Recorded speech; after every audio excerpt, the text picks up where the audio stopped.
because nothing sticks and it's easy to clean.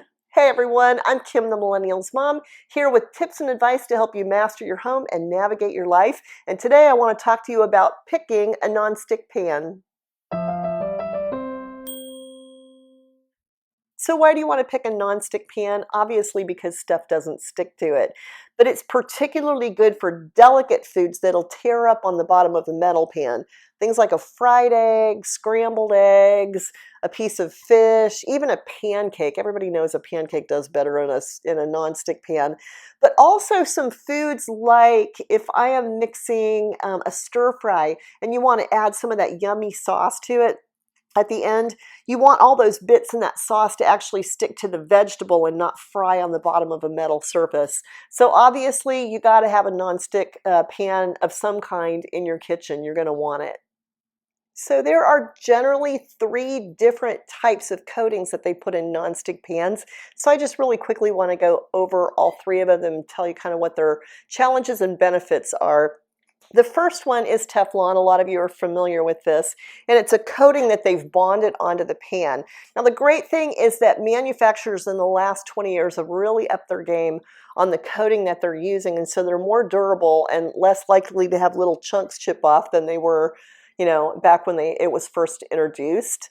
The thing that you got to know about Teflon, though, one of the challenges with it is if you heat this pan up too much and you go above maybe 400 to 600 degrees, it's possible that toxins will start being emitted out of the Teflon and they'll get into your food, and you totally don't want that.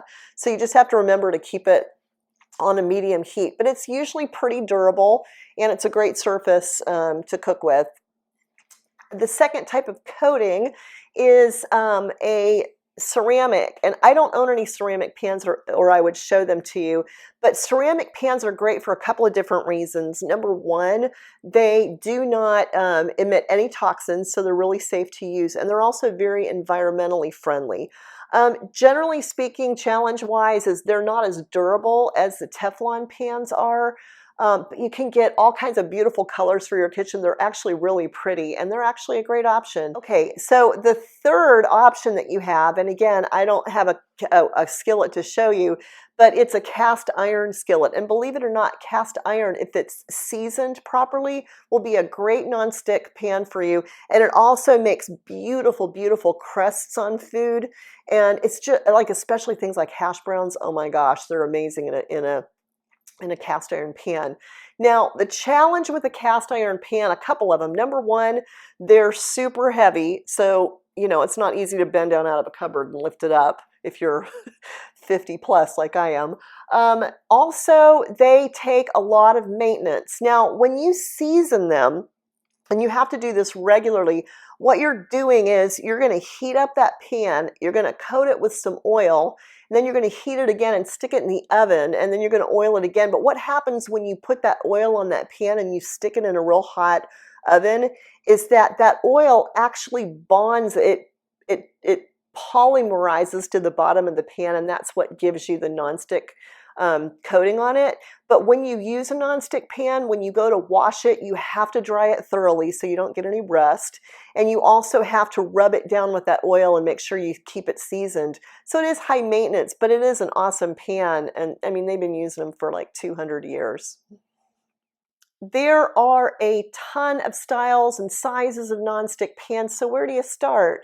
I would tell you that you want to start obviously with a skillet or fry pan, and I would recommend, this is a medium size and it's a 12-inch pan, and it's actually the perfect size to start with. The 12 inches is measured from the outside of the rim. It gives you about 10 inches of surface to work with, and it's large enough to cook a steak or two, some large chicken breasts, a pound of hamburger. It's just the perfect size for you to actually start with.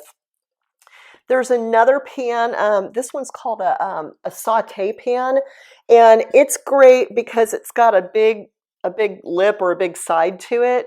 I make this, like I'll fry hamburger in it and then add all the beans and stuff and make chili. I may actually make soups in here, like or stoops, you know, a combination between a stew and a soup. It's just great for a larger amount of food than the fry pan actually holds, and again, it holds liquids better. You don't slop them up over the edge like you would if you're not careful stirring in a skillet. So it's a great option. I love my saute pan. It's really handy. And then a third kind of pan that I really, really love in nonstick is this rounded one that they call a saucier pan. Because it's rounded and it's easy to spoon stuff, it doesn't get, you know, food doesn't get stuck and doesn't burn into the edges. So when you're, like I said, making anything like a soup or, again, a stew, anything that you're wanting to make, it just works really, really well in a saucier. Most people don't own a lot of sauciers, but they are a nice little addition. So those are just a couple of options for you. Okay, let's talk money. Let's talk about how much these things cost. You can go from very reasonably priced, maybe 10 to 15, sometimes 20 bucks on a nonstick pan, all the way up to ridiculous prices that you don't want to even mess with. I always tell you, get the best that you can, but just know these things aren't meant to last more than 2 to 5 years. They do wear out. You do start getting little scratches on them. And so just know that they're not going to last forever. So I tell people, try to get the heaviest and thickest bottom on this pan that you can, because the heavier the bottom is, generally the better constructed it is and the more it distributes heat more evenly, you know. So, but I wouldn't spend more than a moderate price on it. I always tell people, man, go to discount stores, go to TJ Maxx, any Tuesday Morning, any of those kind of places that have really good prices, that would have lower prices on a better, more premium pan. One place I would tell, I am all about thrift stores. I love going and looking at pots and pans at thrift stores, and generally speaking, I can find some great pans that are the metal kind. I have never yet seen a nonstick pan at a thrift store that's not totally thrashed, always scratched. I just totally avoid a thrift store when you're looking for these things. Yeah, I really am interested in what kinds of nonstick pans you're using and how much you've actually spent on them. Are you buying moderate sized ones? Are you buying really inexpensive? Like, what is your thought process on how you're choosing a pan like this? If you like this video and it was helpful, I have many more videos for you to watch through. I have a couple linked here, and also the subscribe button is wonderful and you know what to do.